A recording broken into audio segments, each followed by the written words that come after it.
যে 13% ইন্টারেস্ট দিয়ে কোনো ব্যবসা করা সম্ভব না। সুতরাং আমাদের সময়টা আপনারা জানেন 5-6% উপরে ইন্টারেস্ট ছিল না। আমাদের সময় শেয়ার বাজার কোনোদিন লুটপাট হয়নি, আপনারা জানেন। আমাদের সময় কোনো ব্যাংক লুটপাট হয়নি, আপনারা ভালো করে জানেন। সুতরাং আমাদের তো ম্যানেজমেন্ট ওই ক্যাপাসিটি বিএনপিতে আছে। আমরা বিগত দিনে যেটা করেছি এইবার সেটা বহুগুণ বেশি গুণে হবে, আরো ভালোভাবে হবে। সুতরাং ব্যবসায়ীরা আপনারা এগিয়ে আসুন, কাজ করেন। ওই 15 বছর কি হচ্ছে এখন ভুলে যায়, আমি ওগুলো নিয়ে বেশি বক্তব্য দিতে চাই না।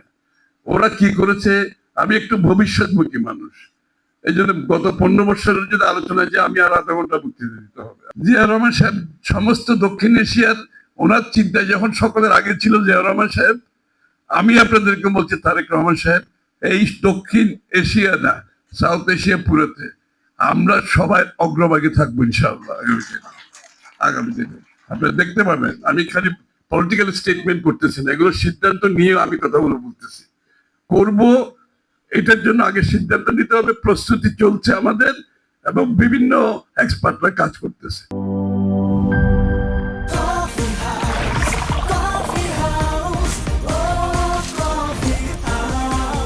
কফি হাউস, প্রতি চুমুকে আড্ডা জমে।